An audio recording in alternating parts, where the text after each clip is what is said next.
Tonight on CBC Vancouver News. All residents will have regular, frequent, and routine opportunities for social visitation. Why BC is easing restrictions on visits to seniors' facilities. Also, I hope we can learn from this and prevent, variants from undermining our vaccination. fears that COVID-19 variants could soon dominate in BC. And it's connected to our identity, who we are. It's connected to the land. Search name. not giving up. A BC woman's fight to register her business in her Indigenous language. This is CBC Vancouver News.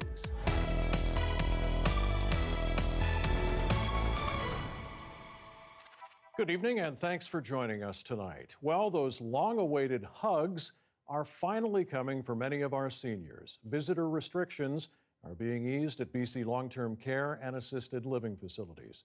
Tanya Fletcher is here live tonight. And Tanya, the changes are for loved ones coming to visit, but also for the residents themselves? Yeah, this is the day so many have been waiting for, and the new rules really are wide-sweeping. They open the door for more allowances than many were actually expecting. First, let's take you through the changes for outside visitors like friends and family going to a facility for a visit. So the single designated visitor requirement is gone. Now, up to 2 people are allowed to visit a resident at once, plus a child. A family and friends can go inside resident rooms to visit without staff monitoring. And physical touch is now allowed, so you can hug, although masks must still be worn. Loved ones are able to visit for over 60 minutes for the first time in a year. There's also some updates for residents themselves within a facility. First of all, no more need for physical distancing between residents. Communal dining and small social or recreational activities are a go. Outings are once again allowed with no need to isolate after, and no more requirement for a 2-week quarantine when moving into a care home. Now, Dr. Bonnie Henry said straight up, the reality is we can expect to see more outbreaks in care homes as more people are allowed to go inside. So why are we easing restrictions now, especially when BC's trend line is rising in the wrong direction? Here's her rationale. We are at a point where the benefits of having those social connections and interactions outweigh the risks, and we know that we can manage those risks with the vast majority of residents and staff now being protected with immunization. And we should mention, too, the new guidance also includes only visiting one loved one, not multiple people in multiple facilities. Still, no doubt, a day many seniors, as you say, and their families have been waiting for. Tell us about some of the reaction we're hearing. Yeah, overwhelmingly, the word and the emotion of the day is joy. We caught up with Shelley Kara. She's a teacher in Vancouver, and her father, Jim, is in his mid-80s. He's been in a long-term care home in the Fraser Valley for several years now. He has dementia and Parkinson's, and his wife has been the only visitor allowed to see him in the past year. Now, Shelley herself hasn't seen him in over a year, and her newborn daughter hasn't even met him yet. She's ecstatic that that's about to change. I cannot wait for him to hold her. It's going to be the most amazing experience. So we've been waiting for that for a long time. It's so important for him to be out walking and getting exercise for his own health. And so for us to be able to do that and be with him and bring him outdoors is going to be amazing. It's going to make him live longer. Well, the head of the BC Care Providers Association was pleasantly surprised with just how flexible these new rules are. He says they'll continue to advocate, though, for mandatory vaccine or mandatory rapid testing for care home staff. And while this news today, yes, is all about the relief for families, he cautions loved ones to prepare themselves for their first visits. Some families that haven't seen their loved ones for a year might be disturbed at the deterioration mentally and physically that occurs. So we're actually putting on a seminar for our operators to help families adjust to what they may see. Now, some were surprised that vaccinations aren't mandatory for visitors now, but he points out most friends and family are still too young to be eligible to receive the age-based vaccine quite yet. Mike? All right, Tanya, thanks. And we'll be speaking with BC's seniors advocate a little bit later on in this newscast. Now, as those restrictions are eased, COVID-19 variant cases in BC are rising. Health officials are raising concerns about strains from Brazil and the UK. As John Hernandez reports, experts say it's only a matter of time before they become the dominant strains in our province.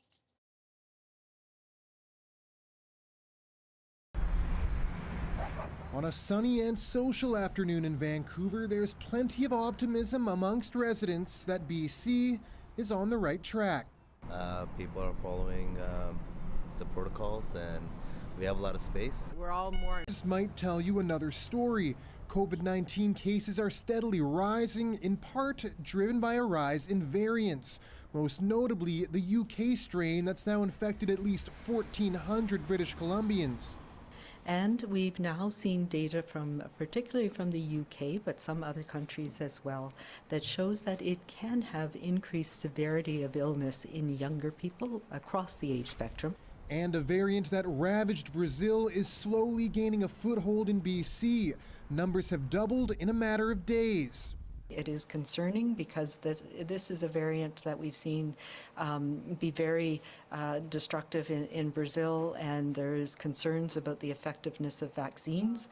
This infectious disease modeler says it's only a matter of time before these variants become predominant in BC.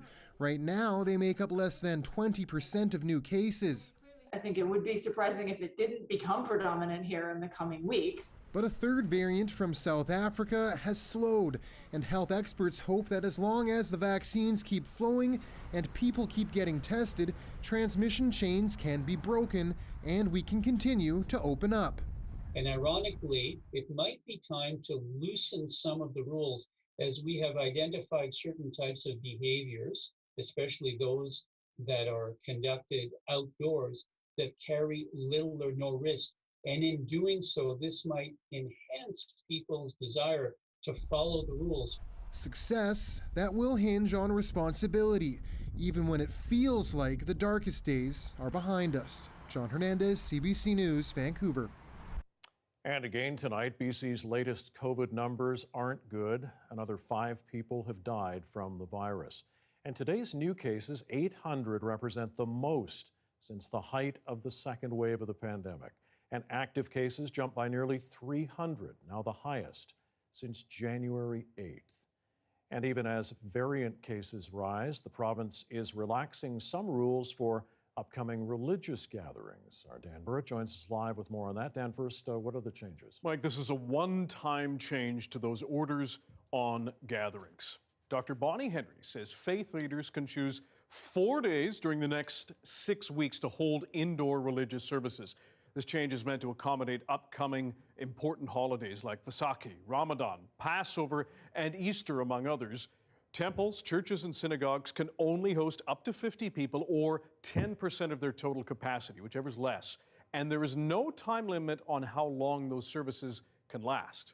It is a trial period, if you will, recognizing that we have this commitment to faith and religious services that is very special and important.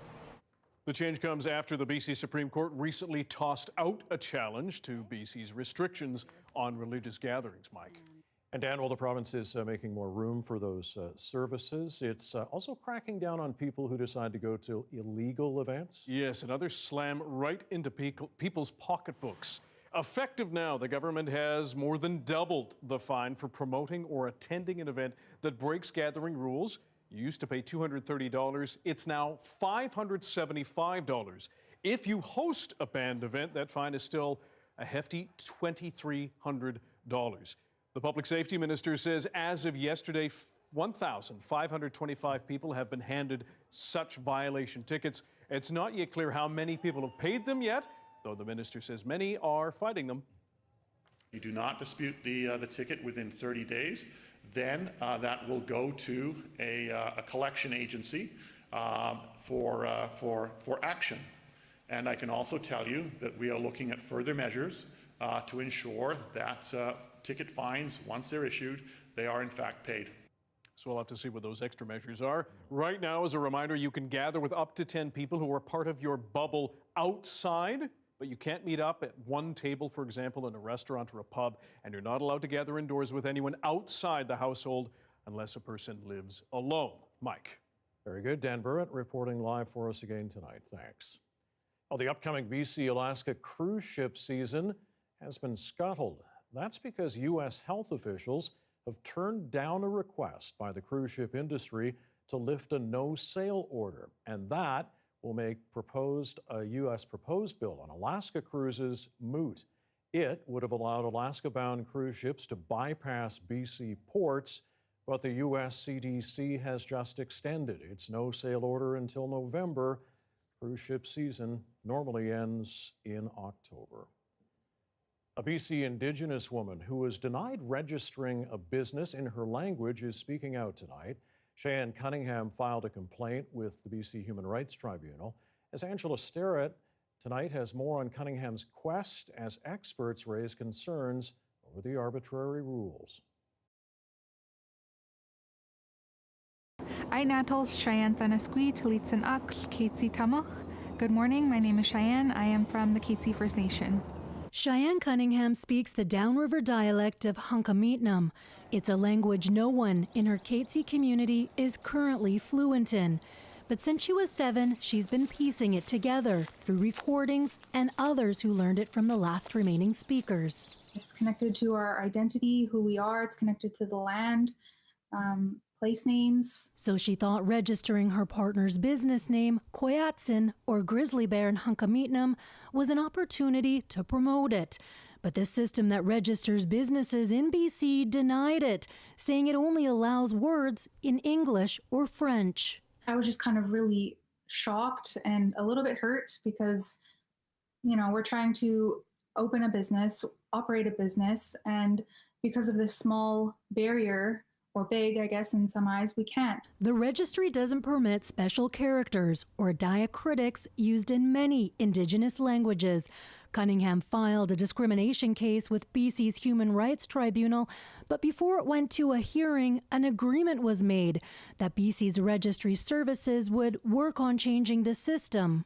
I certainly didn't know that the computer system that the registry used was so outdated that it didn't recognize any special characters that might appear in Indigenous languages. The language rule is enshrined in law in BC's Business Corporation Act, so it's not a law that's easy to change. Is our Indigenous peoples restricted and limited to using Indigenous languages and revitalizing Indigenous languages only in certain domains?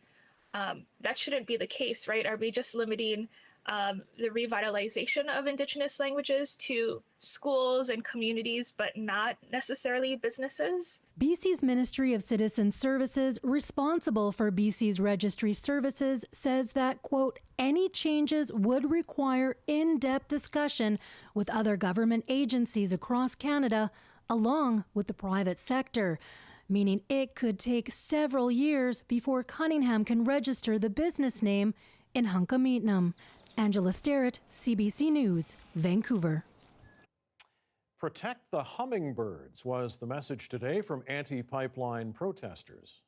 As I was walking here, I heard the sound of chainsaws.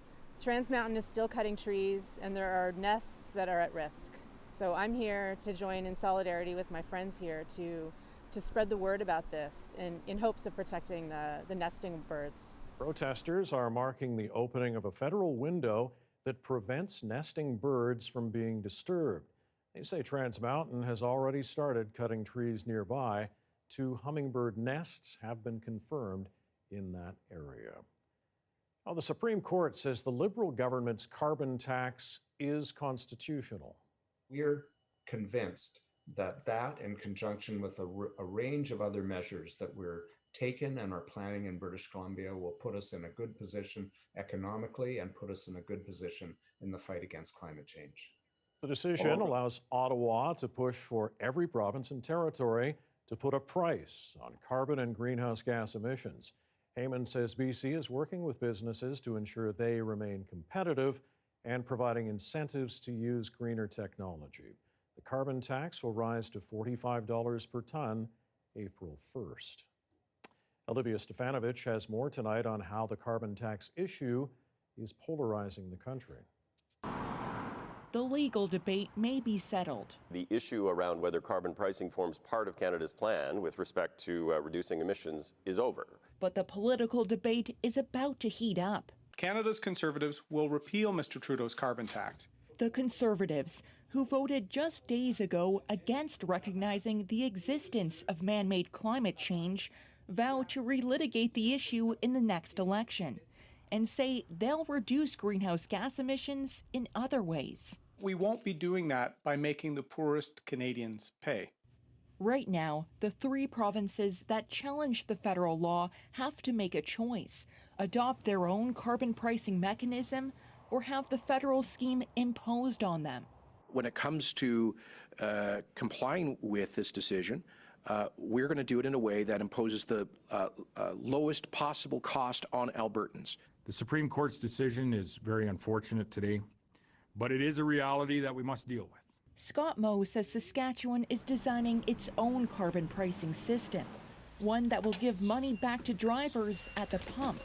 New Brunswick tried something similar. The federal environment minister says that sends a signal to burn more gas. I'm certainly very sympathetic to trying to ensure that there is space for Saskatchewan to make choices that are specific for its economy. But it has to drive emissions reductions. Otherwise, what are we doing? The minister says he will reach out to the provinces to try to find a way to work together after spending the last 3 years as opponents in court. Olivia Stefanovic, CBC News, Ottawa. Vancouver police are seeing an increase in the thefts of catalytic converters. Something we have noticed a growing number of thefts from in recent weeks in the city. Between January 1st and March 6th of this year, we've had 71 reports of catalytic converter thefts compared to 33 the same time period last year. Thieves cut them out to sell the precious metals inside. Replacing converters can cost up to $2,000. Hondas and Fords are apparently the most frequent targets. Well, for the first time in 2 years, transit fares are going up. TransLink's board of directors approved a 2.3% increase across the board starting July 1st. There was supposed to be a larger increase this year and last, but last year's was canceled because of the pandemic.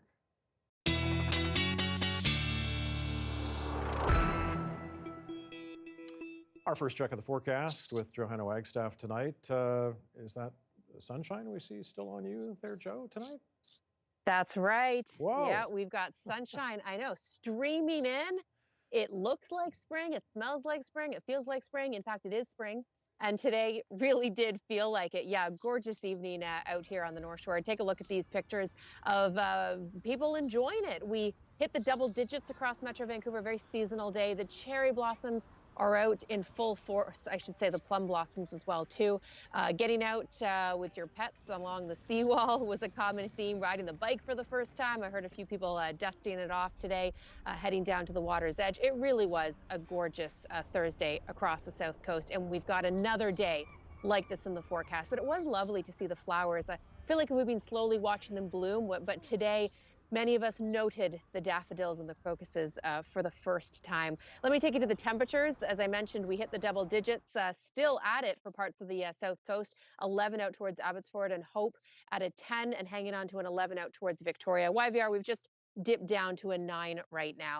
But skies remain clear out towards the valley. We have a few cumulus lingering. You may have seen those big puffy cumulus this morning, mainly blue skies as we head into the evening hours. We're under the ridge of high pressure that's built off our coast. So that clockwise flow we get around a high means northwesterly winds for us. So you can see that general sinking motion from the top of the province south, and that will usher in a few showers for the province over the next 24 hours. For us, I think it just means a bit more cloud cover as I take you through Thursday evening into Friday morning. Notice the clouds starting to show up nice and early. It's more of a mix of sun and cloud Friday, very similar to the day we've experienced today. But as we head into Saturday, a bit more cloud sliding in. In fact, I'll go with a mainly cloudy forecast for Saturday. Things change as we head into Sunday. So, Mike, I'll get you to the rainy end of the weekend later on in the show. Oh, boy, I can't wait for that. All right. Thanks, Joe. I'll talk to you in a bit. Well, ahead of the NHL trade deadline, the federal government is shortening the quarantine time for players that might be traded from American teams to Canadian teams. The 7-day quarantine would come with extra testing. All provinces with NHL teams have approved the measures. The trade deadline is April 12th. And a reminder, you can also watch this newscast live on CBC Gem. CBC Vancouver is also on Facebook, YouTube, and Instagram. Underprepared, overconfident. Coming up, A mixed pandemic report card for the federal government from the Auditor General.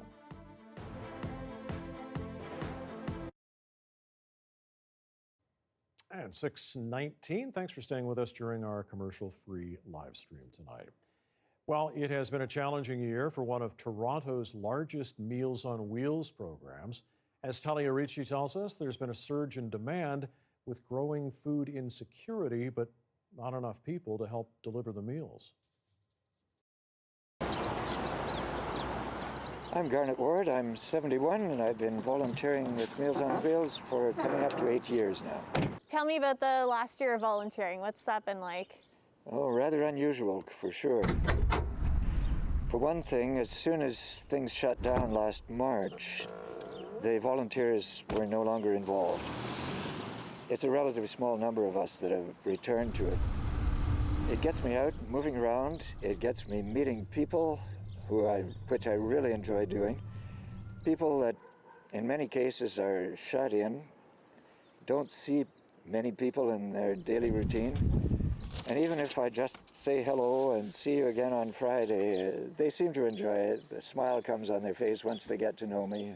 With the onset of the COVID situation, food insecurity has been a big issue in the city. We have a lot of seniors and people who weren't able to get out to do their own grocery shopping, do their own cooking. How were your volunteers impacted by this?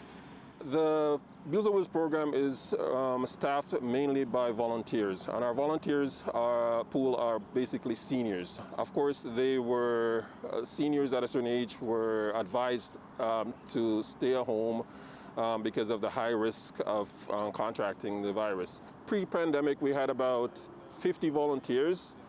Right now, we have only 12 volunteers that has returned. We would love to have more volunteers because this is a volunteer-based program, and right now the avenue that we're using, which is relocating staff from other programs, will not work for much longer. So we're actually campaigning for more volunteers. My name is Marianne Boydie. I'm 64 years old. It's my Meals on Wheels. And tell me what Meals on Wheels means to you. Many, many years I did shopping, cooking, cleaning, and I just can't do it myself anymore. It's nice to have somebody dropping by every day at a certain time. You can count on that meal. You know, you look forward to it coming, and they've never missed a beat yet. It's so rewarding. It just takes up 3 hours or so in the middle of the day. You definitely feel the gratitude from the people that you're serving. Yeah, I would strongly recommend it. Absolutely. Okay, back in just a couple of seconds with more national and international news. There's the sunshine at 6:22, a live look at downtown Vancouver from atop our CBC studios. Back with more in just a second.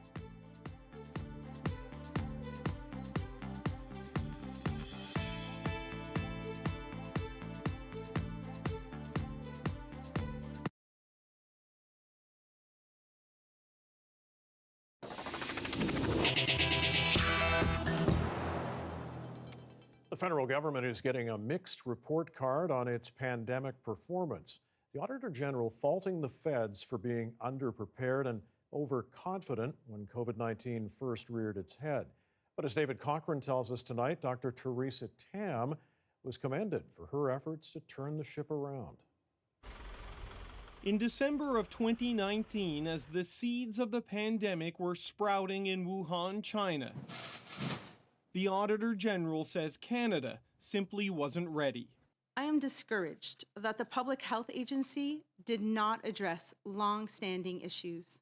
Issues going back to the SARS crisis of 2003, a failure to update emergency plans and improve disease surveillance systems, a lack of action that left the country scrambling. These issues negatively affected the sharing of surveillance information between the agency and the provinces and territories during the pandemic. PHAC wasn't just underprepared, it also underestimated the seriousness of the outbreak. Its pandemic early warning system failed to issue an alert. It's unclear why an alert was not issued. And here again is where the Chief Public Health Officer was key in the response in the country, in that she was able to provide an alert to her provincial counterparts.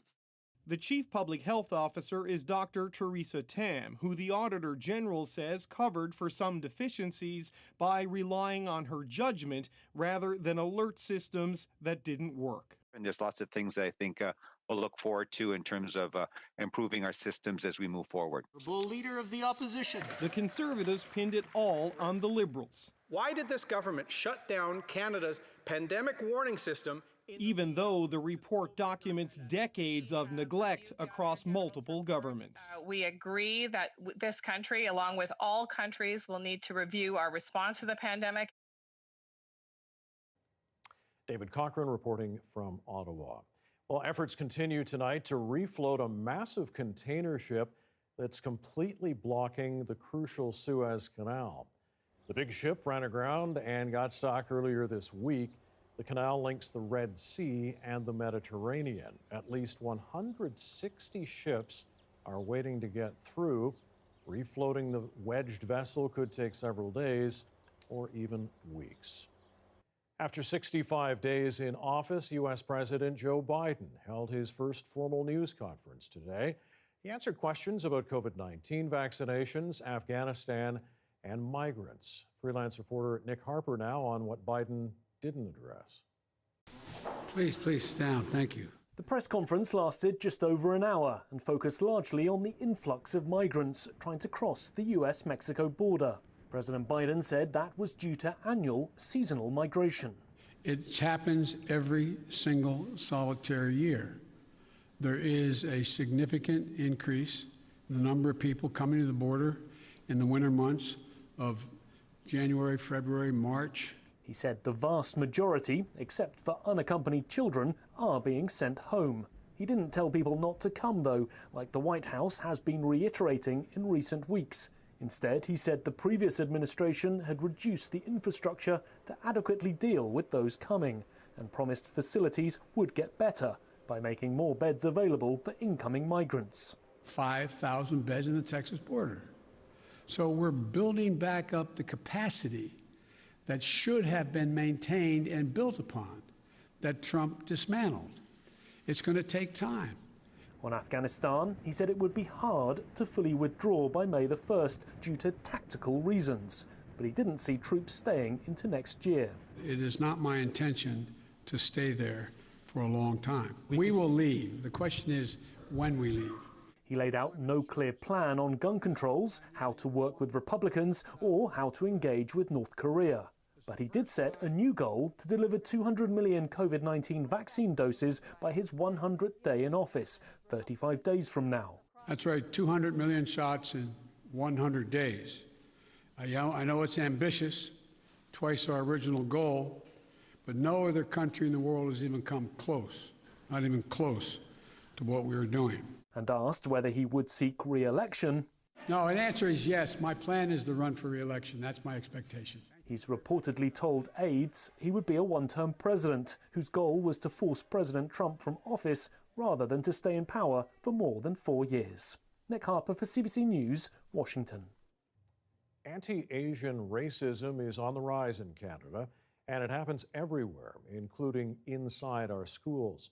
Deanna Simonak-Johnson looks at the unique role educators can play in tackling racism from an early age. As an educator and a Chinese-Canadian, Mary Reid knows anti-Asian racism is alive and well, and fighting it begins with breaking down the stereotypes many students face in school. You cannot expect all Asians to be obedient, excellent, good at math, good at science. That itself, although a positive stereotype, has so much harm. It does so much harm against Asian students. So Reid and her colleagues at the Asian Canadian Educators Network organized a national virtual meeting this week. The goal? To come up with classroom strategies in the wake of the Atlanta shooting where several Asian women were killed and the comments made by the police about the alleged gunman. Yesterday was a really bad day for him, and this is what he did. So how do you unpack and deconstruct the police briefing report, for example? So those kinds of strategies where we really support educators to teach students to be anti-racist. Mary Tran experienced anti-Asian racism when she was a child. I was born here in Canada. My family, refugees from Vietnam. So I grew up bilingual, but I went to school and they put me in ESL. So when she became a teacher, she knew she wanted to be a role model of change for young people, including her nieces and nephews. Throughout the document, they weave their experiences of discrimination. So Tran and her colleagues from the Toronto District School Board put together a resource document. It helps educators spot and address anti-Asian racism within schools. I mean, well, this is a start to the work, but I definitely think that this needs to go beyond education because racism isn't within a silo in the education system. But with resources like what they've created, it provides educators around the country with an opportunity to share what is a lived reality for many of their students. Deanna Sumanak-Johnson, CBC News, Toronto. Just ahead tonight, we're going to hear from BC's seniors advocate, get her reaction to today's good news about easing restrictions in long-term care and assisted living facilities, and ask her whether it goes far enough. Stay with us. Right back.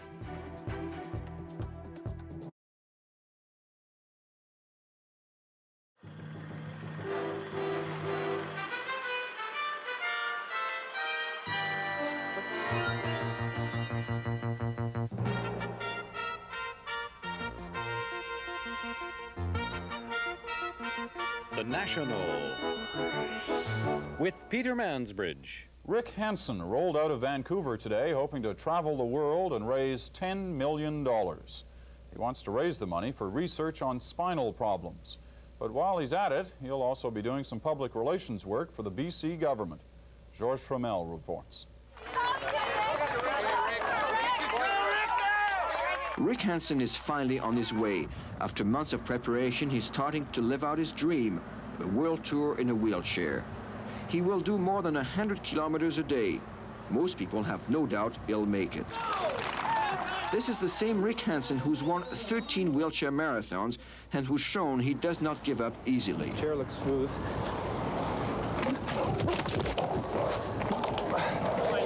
Give me a hand here.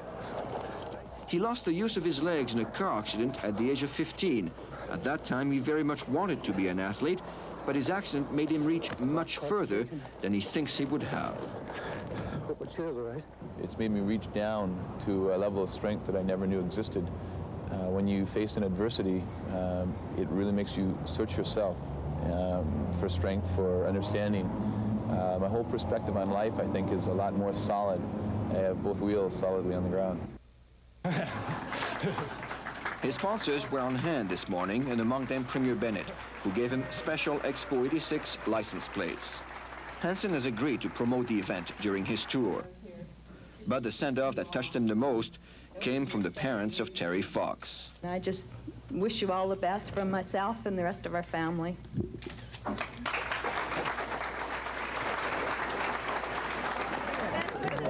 Good luck, Rick. Good luck, Rick. All the best. See you in 86. By the time Hansen comes back to Vancouver in 18 months, he will have done 40,000 kilometers in his wheelchair, and he hopes all that traveling will help bring closer the day when the wheelchair will become a thing of the past. Georges Trammell, CBC News, Vancouver.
Some of the stories we're following tonight on CBC Vancouver News.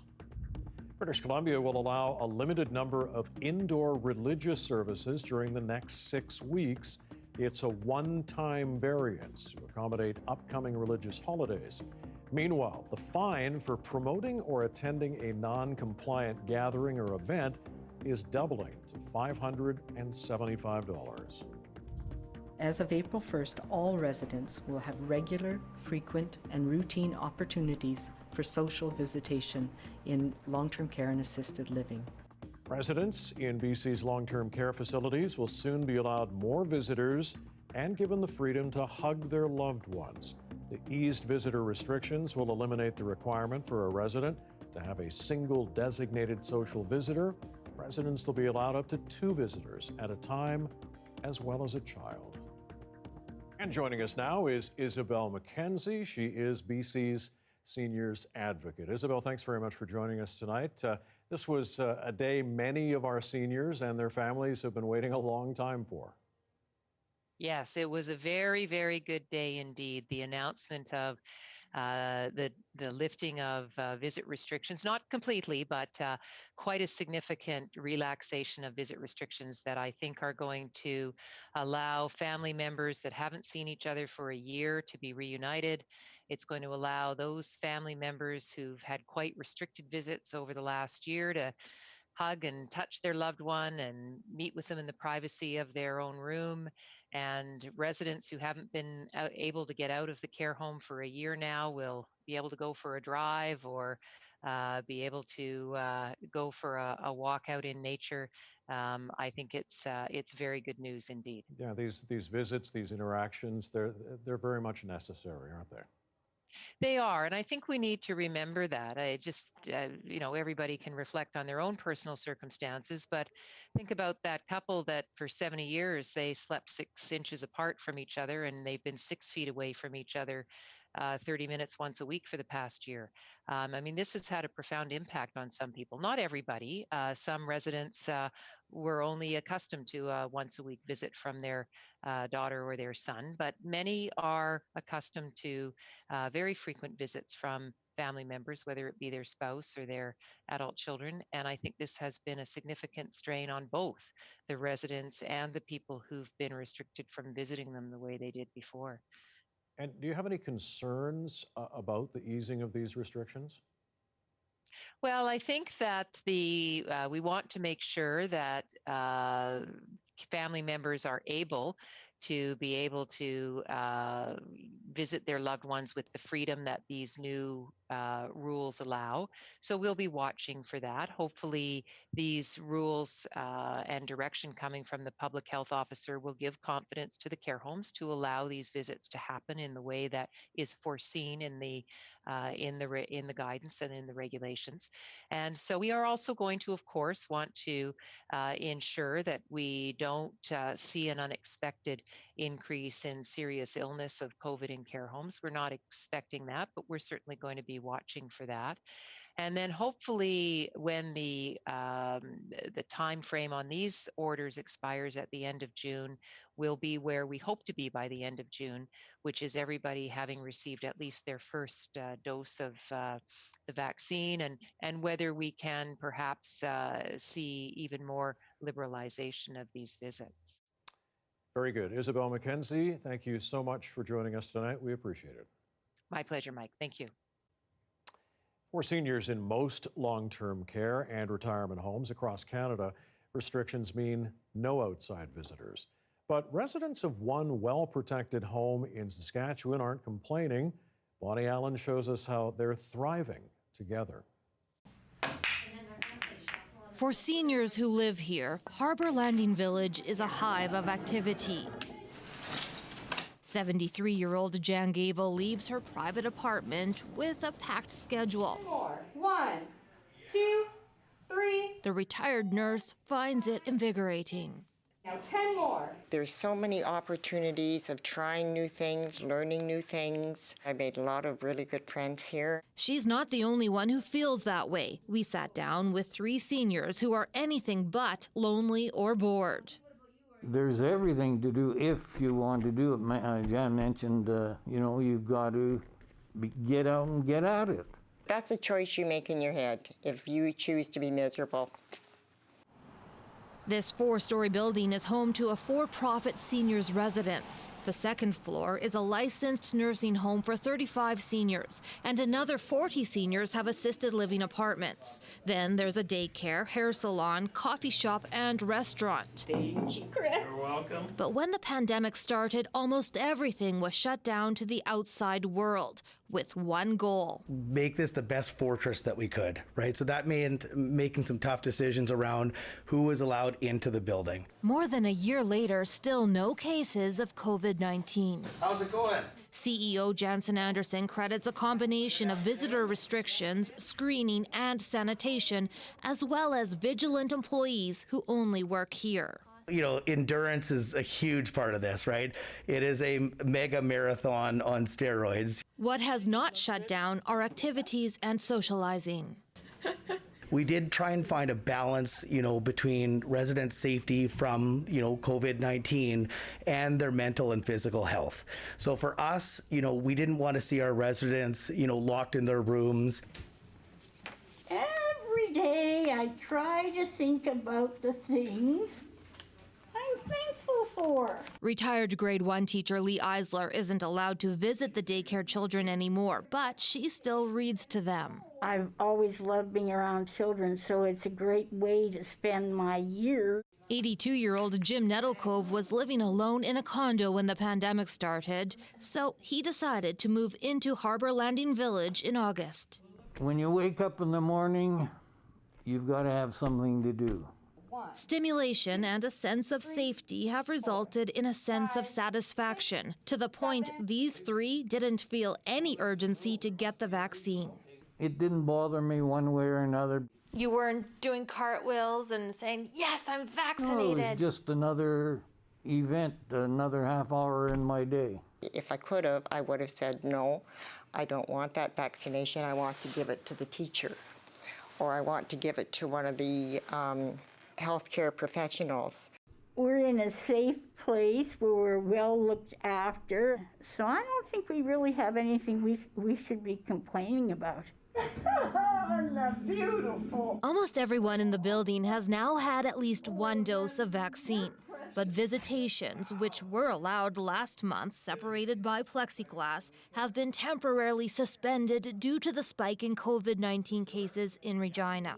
There are no immediate plans to ease rules, and no real pressure from some residents to do so. And up to the sky. Bonnie Allen, CBC News, Regina.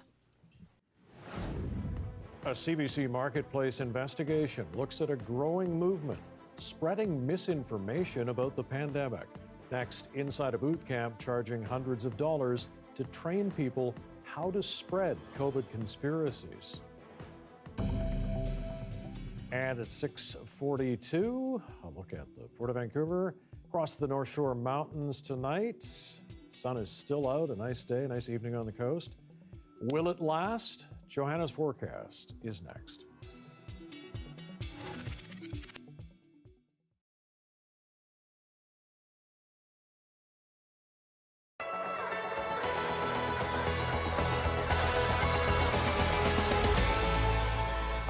Close and personal. A year ago, that's how Teresa Butler operated, teaching yoga in studio, hosting retreats, giving massage. Every part of her life was in person, until COVID cut that off. Well, my very first reaction was literally like, okay, well, let's help the humans the best way you can. Okay, I think that works okay. She hopped online, All a right, first so for let's her, come to a and comfortable started seat posting first. classes for free, all through lockdown, every day. With CERB covering the basics, she made it work. And when the rules lifted, Butler even stayed online and monetized. Over onto your left ankle and your left palm. Butler's not the only one trying to make yoga more accessible. There's a new business in Portugal Cove St. Philip's that's trying a different approach to stretch bodies and budgets. Inhale to the center, exhale. So we're just gonna Co-owners of the Pine Loft Yoga community took ownership of their studio in January, never expecting the province would see a second outbreak. Like many, they shifted online, but then 2 weeks ago, made another change. There's 4 parts to the scale. There's low, middle, high, and then karma. Pine Loft brought in a sliding scale, basing prices on what a person can afford. A drop-in class, for example, ranges from $19 down to 7, and the owners are open to lowering that even further if the need is there. We've had, somebody reach out for that as well. So it's so far it's going good. Since I've started teaching yoga and being on my own, I just kind of feel like if you keep following your heart and doing what feels right, things just have a way of working themselves out. So I'm just holding on to hope that that'll be the case in this situation. Katie Breen, CBC News, Portugal Cove, St. Phillips. We're standing in front of our flock, which we've been flocking people this week. And I originally saw this on TikTok, and it was a fundraiser for a girls group. And I thought this would be a great way to get donations for our sledges that we're looking for our community. Are you ready? We're going to flock the lawn, and we're going to put all these in, and then you're going to go knock on the door and tell them they've been flocked. Let's do it. All right. There we go. There's someone. You've been flocked. You have been flocked. Chill is flocking you today, and we're raising funds for our sledges. Are you excited about that? Yeah, my son definitely will be. That's wonderful. So the sledges we're purchasing are going to be purchased with the Special Olympics group here. They will be for the entire community as well as their group. And we actually had them here 2 winter carnivals ago, and we displayed how you play the game, and it was really well received. So we're really hoping to get enough sledges to have a game with everybody. And how many would that be? Well, we're looking for 6 this year. Oh my goodness, we're having a great time at this. They're surprised and they're overjoyed to have them on the lawn. They can't wait.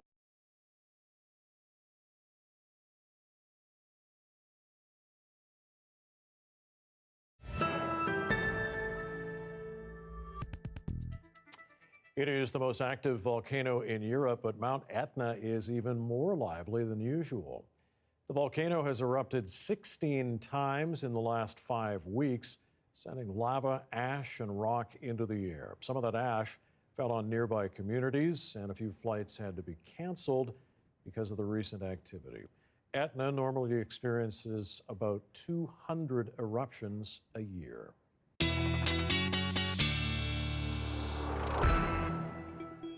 Etna always puts on a good show. Joe, our weather on the South Coast, not a bad show today. Yeah, very spring-like show. Beautiful forecast ahead too, at least for the next couple of days. But I thought I would start off with a look a little farther than the 5-day forecast on our first, real true feeling spring-like day in the official season of spring. Take a look at the seasonal forecast from Environment Canada across the country. This is their outlook for March, April, and May. The cooler temperature looking colors, those would be the cooler temperature forecast for the next 3 months. And yes, that is showing up across much of British Columbia. The darker those blues, the higher confidence we have in a cooler forecast. And of course, that really is an average of the next 3 months. And March has come in cooler than average for our cooler than our last 30-year seasonal anyway for most of the province. So already we're getting through the first of the 3 months. Really the big player here is a lingering La Nina. That often means cooler than normal temperatures. And it took a while for us to kick in this winter. The past couple of months, though, have been following that La Nina trend. And it looks like La Nina will stick around through to April. So it might take until mid-April, until May for us to really see things warm up. That's not to say we're not going to see more beautiful days like today, but on average, we might end up a couple of 1 or 2 degrees below seasonal.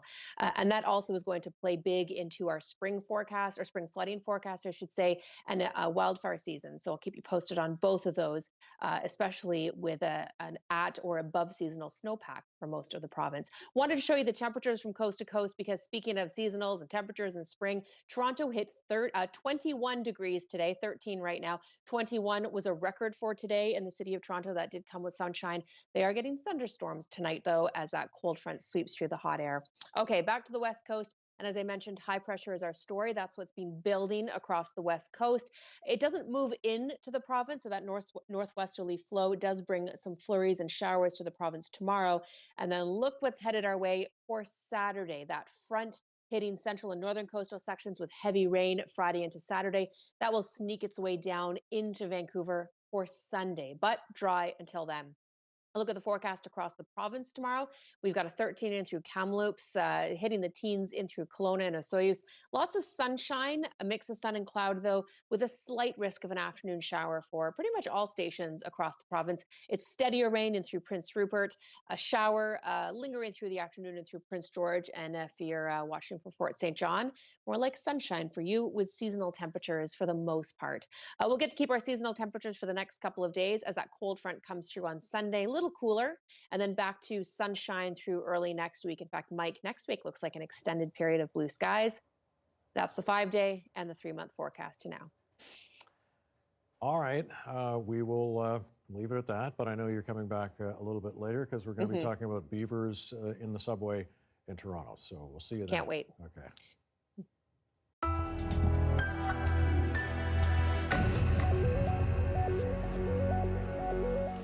Well, the pandemic has led to a surge of misinformation online. False or misleading statements about COVID-19 are everywhere. And for some people, conspiracies have become a business. Asha Tomlinson and our CBC Marketplace team take us inside this growing industry. Take your masks off, guys. These rallies are held across Canada. These protesters are anti-mask, anti-vaccine, and COVID deniers. Do you think COVID is a hoax? Yes, I do, 100%. Their claims debunked by experts. Still, they're spreading all over social media. Many people argue that this pandemic was a plandemic. A lot of it feels very planned to me. We're going to build an entire army to stand up and say, not only no, but hell no. Sherry Tenpenny is a prominent anti-vaccination advocate. She's hosted virtual boot camps, charging about $600 Canadian to share her theories and tactics. We signed up and asked epidemiologist Colin Furness to weigh in. 3 themes emerge from this boot camp, and we've noticed them in our research too. 1, COVID isn't dangerous. We've shut down the entire global economy over a flu virus. COVID is dangerous. If everyone in the world got COVID, 50 million people would die. That is misinformation. 2, COVID vaccines are harmful. This is genocide, people. We've now inoculated millions and millions of people worldwide. We have not seen a jump in mortality. 3, governments conspired to create this pandemic. It's a political agenda at the very top to take the entire global economy to its knees. It's hard to find anything that governments around the world could possibly agree upon. It doesn't make sense. There was also talk about vaccine passports, digital proof of the COVID-19 vaccination. Any advice on what's going on with these vaccine passports? Tenpenny's business partner says some hackers have told him they may try to forge credentials. In the background, this is what all the hacker cracker folks that are really pissed about this are working on. Oh, good. The idea that they might try and circumvent that actually, I think, represents a pretty serious public health danger. Hunt told us he's not involved, nor does he support the hacking of vaccine passports. And Tenpenny said she stands behind her boot camp and makes no apologies for earning a living. Asha Tomlinson, CBC News, Toronto. And Marketplace also put social media giants to the test to see if they're cracking down on misinformation. Tune in for the full investigation tomorrow, CBC Television at 8 p.m. You can also catch it on CBC Gem. Well, first there was the IKEA monkey, then came the hungry Chinatown otter. Now the latest animal escapade brings us the transit beaver. We'll explain where it happened and what happened next.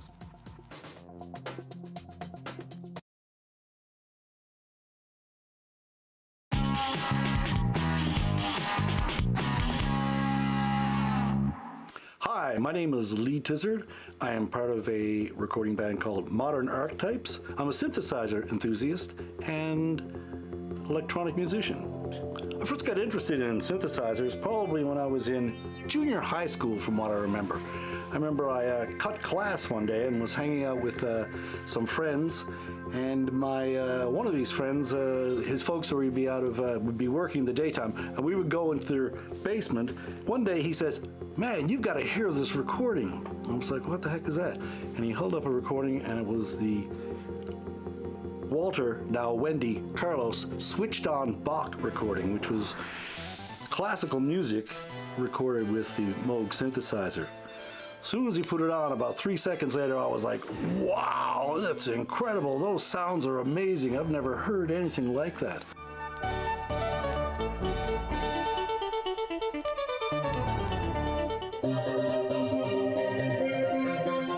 I came from a big family of boys, and our parents sat us around the kitchen table after supper to do our homework. I have a much older brother, Jerry. He's like 6 or 7 years older than me. So this would be 1968, 69. I'm like 7 or 8 years old. We're all sitting around the kitchen table doing our homework, and Jerry was listening to the radio, and Emerson, Lake and Palmer's Lucky Man came on, and he looked at me across the table because I was taking piano lessons, and he said, "Tommy, listen to this," and he turned the radio up for the synth solo, and that was it. I was sold.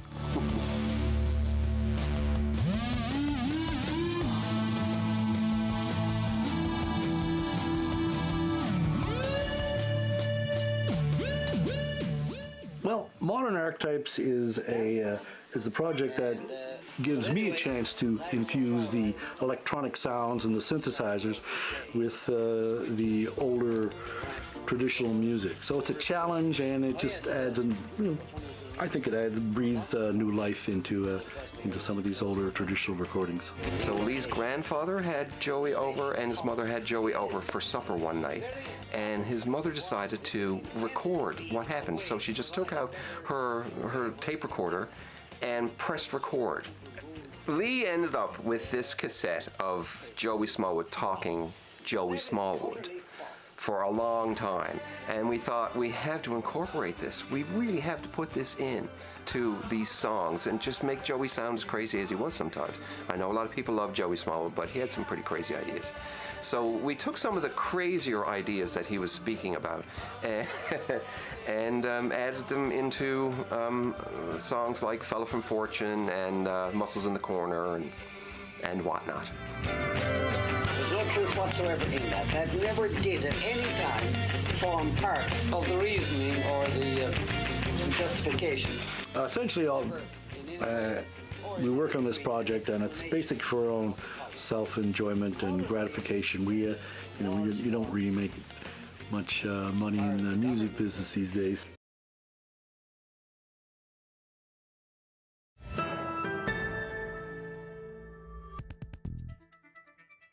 Well, you don't see this every day. No, but you will now. A house cat on a leisurely ski down a mountain slope in Alberta. Gary the cat is from Canmore. Not only skis, he also traverses mountain ranges, crosses frozen lakes, and goes kayaking. Gary's owner says he kept trying to escape his apartment, so he started taking him out on a leash. And then he got more confident outside, leading to longer excursions. Gary obviously has his own Instagram page, and he's pretty famous, racking up nearly 350,000 followers. Make that 350,001. Gary, I'm coming for you. This is the content I need. Exactly. Check Gary the cat on Instagram. Probably easy to find. Yeah. Okay. The arrival of spring means the arrival of migratory animals, especially birds. And nature lovers in southwestern Ontario have been enjoying a rare treat, a flock of pelicans spotted on Lake Erie near the town of Amherstburg.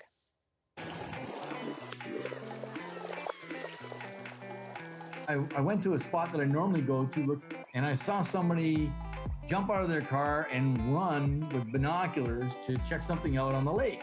I was on my way home and just had the opportunity to catch them in the backyard. We live right on the lake out by Amherst Point, and I saw them and I thought, wow, there's no pelicans around here. And then right away I started to look, I'm like, grab the binoculars, and there was pelicans all in the backyard. It was just fascinating to watch, and I wanted to capture it all as much as possible. So I ended up going through 3 full batteries, and I took over 6,400 pictures. So it really is quite a rare event, to be honest. And I even talked to other people in the area. I have heard that they've been nesting in the area for a few years, and they've seen them on Peely Island. But people that live along the shore there have, to my knowledge, have not really seen pelicans. This is the first time I ever seen them. I didn't even think they existed around these areas. Gotta be food there or something. I don't know. Yeah, that's pretty cool. I've never seen that. No, never. Love those birds. Okay, now for something a little different than that, to Toronto's transit system, where it's used to unusual passengers and parcels. But this morning's would-be commuter was a little more comfortable than usual. Check this out. Yes, that is a beaver at one of the city's subway stations. It arrived just ahead of the morning rush, smart beaver, just before 7 a.m. They got to beat the rush. Yes, the beaver hung around for a while before animal control officers arrived, and they provided another form of transportation. Wow. Well, there you go. Never seen that. All right, that's it for us. Joe, thank you, and thank you for being with us. Dan's here at 11 after the National. Thanks for watching. Have a great night. Have a good night.